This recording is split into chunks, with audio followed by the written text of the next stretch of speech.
Well, people want to know, well, Eric, how bad can things get? Perhaps you being a bit dramatic sometimes.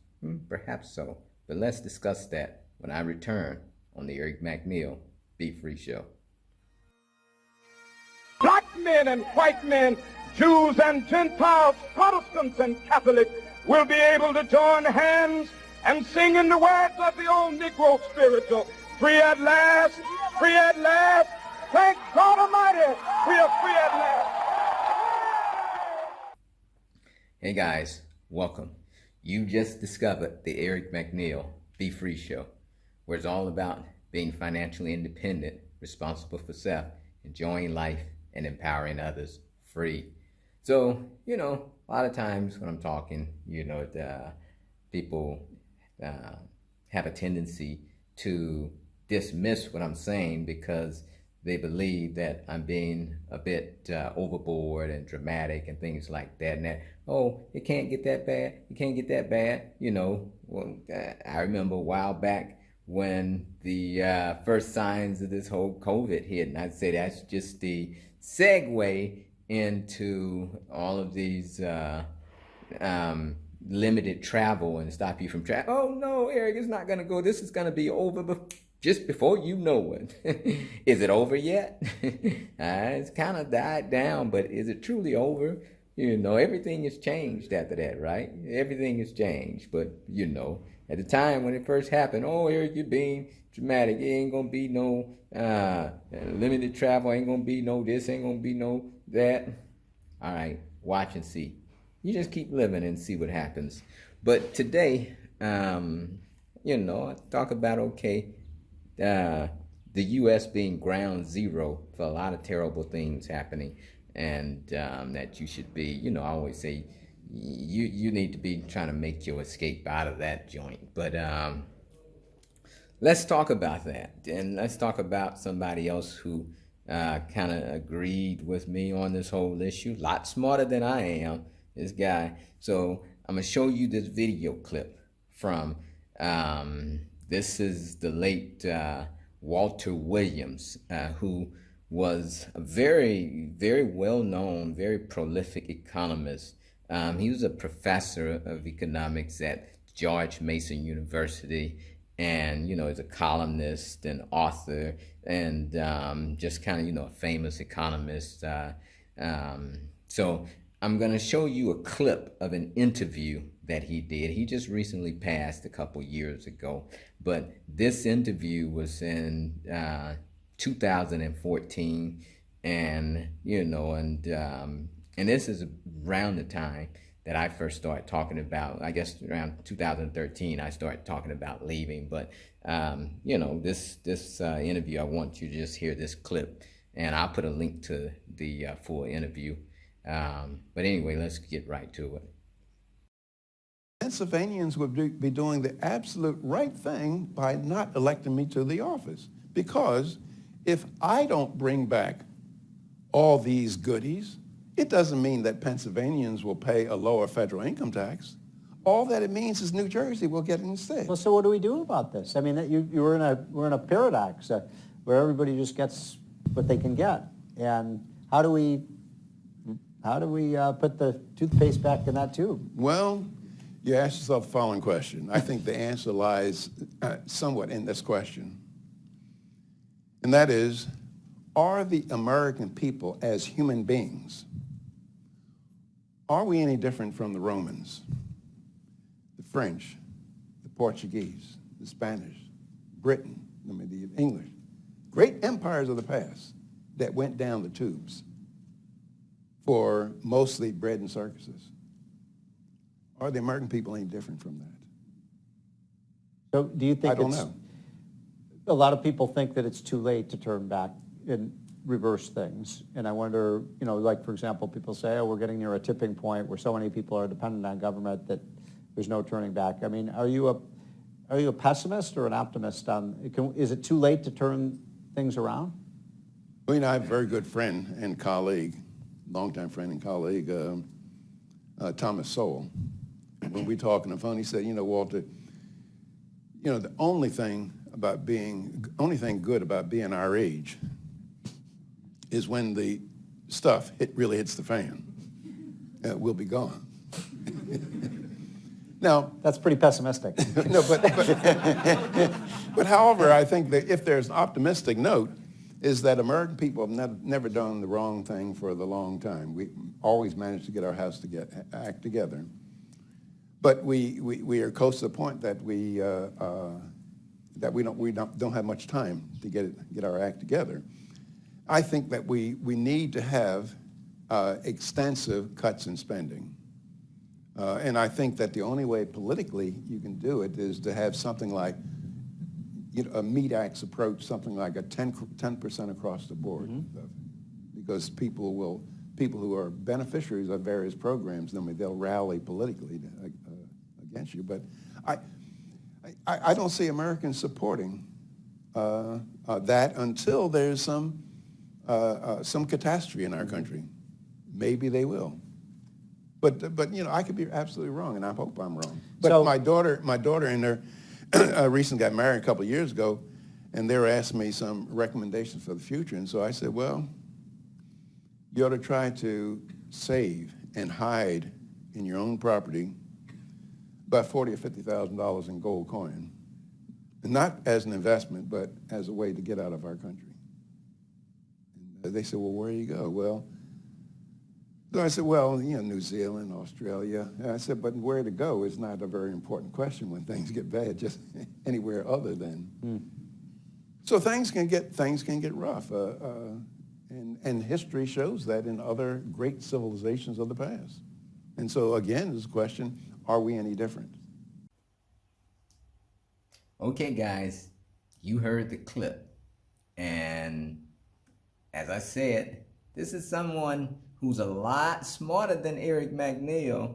There's a lot of smart people, guys. If you pay attention, they're telling you that something bad is coming. And so he gave this interview. He did this interview in 2014.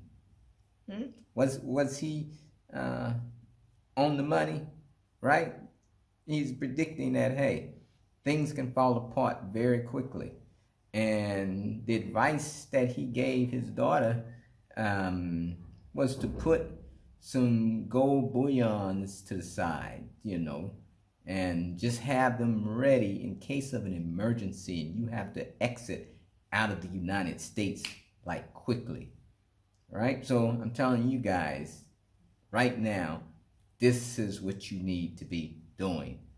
Right? You need to have your passports, you need to have visas and all of this ready, so that at a moment's notice you could grab that money, you grab your documents, and you can get out.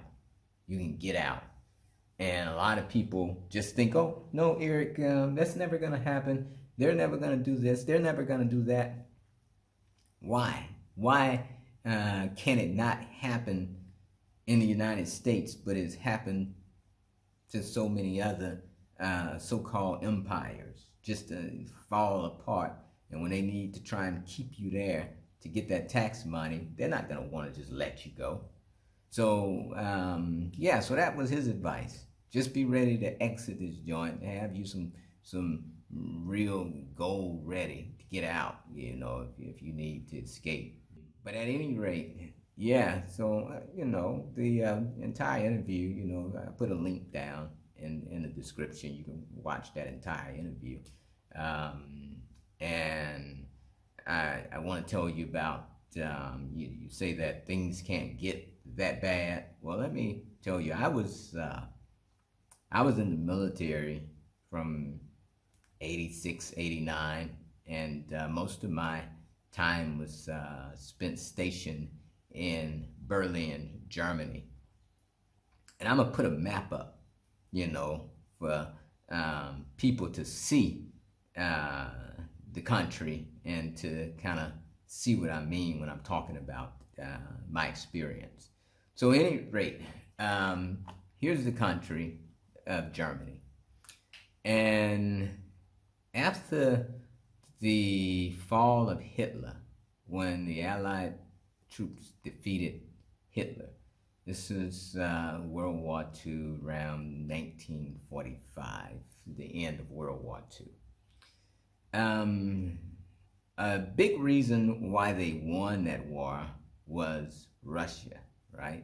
The Russian troops. So when they decided to divide Germany up into East Germany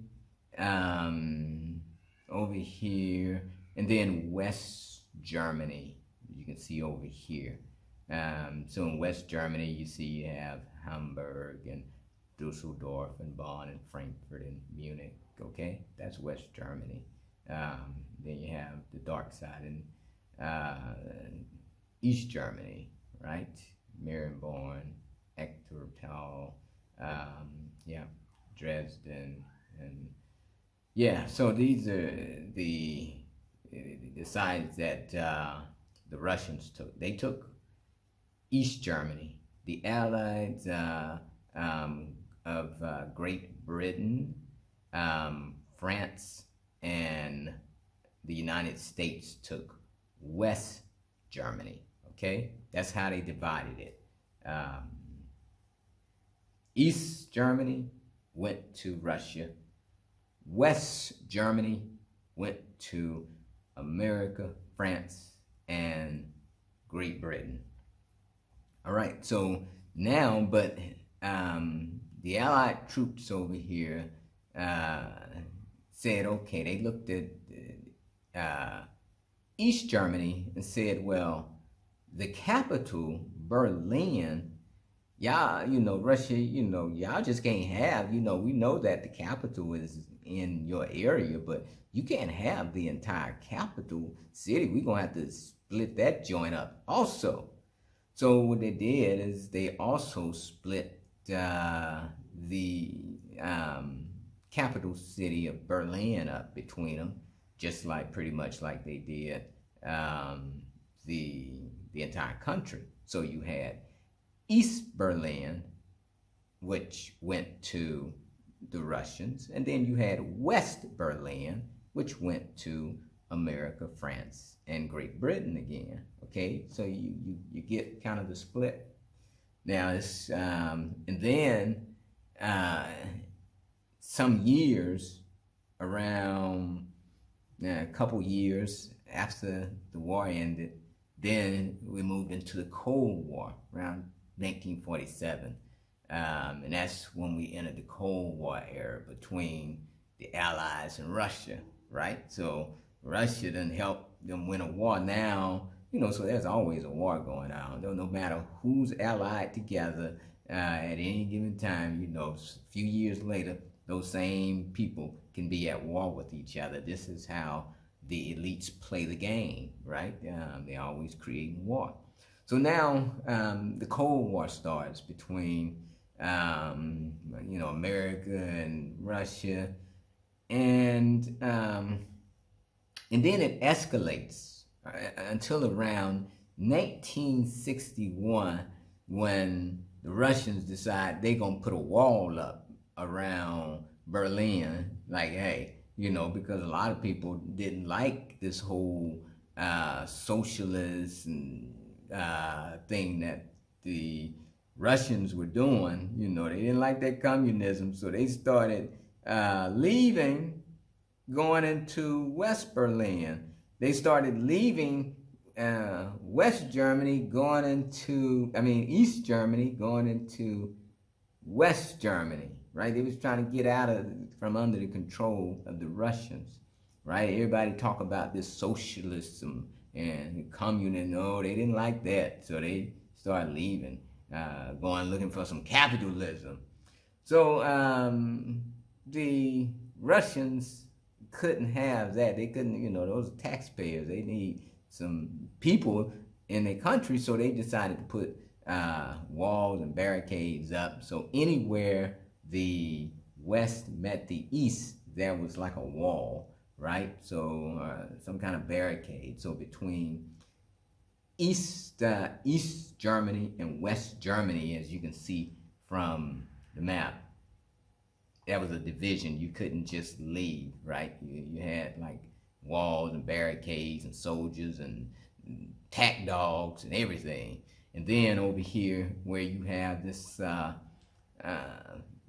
Berlin, what they did was they put a wall around, essentially around West Berlin, right? So the wall was around West Berlin, and so the people just couldn't, they didn't want their citizens to try and get into West Berlin, so they just put a wall around West Berlin. You see that? But at the end of the day, West Berlin was the free part, and East Berlin was the part controlled by the Russians.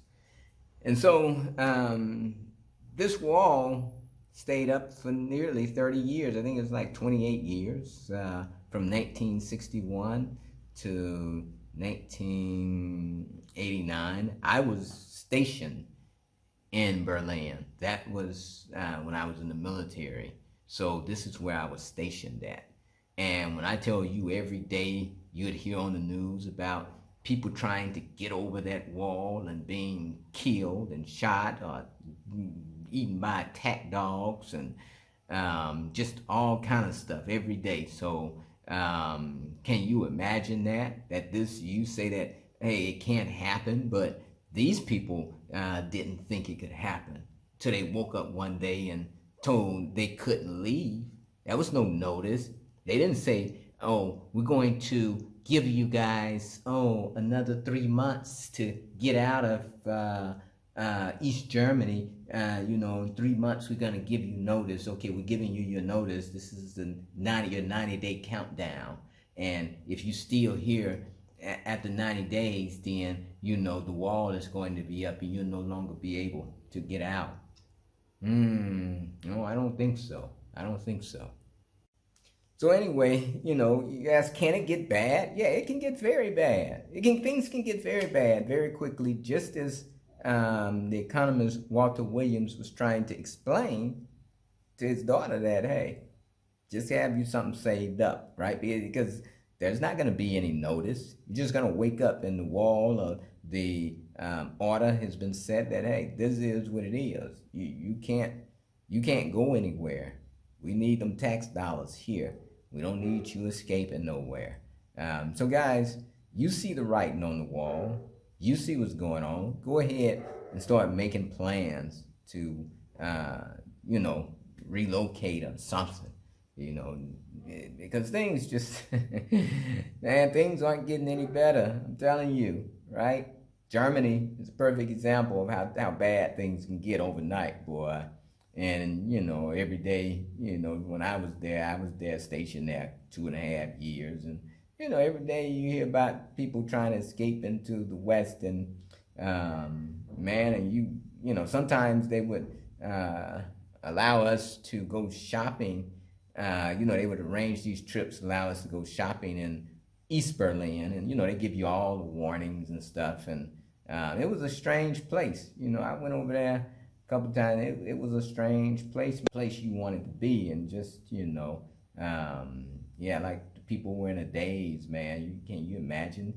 They was raised in captivity, essentially, a big cage. Even though the wall was around us, right? The wall was actually around us in the West, but it was actually for them, because they were trying to get in to where we were, right? They didn't have freedom of movement or any of that stuff. So it's just a very sad situation. And I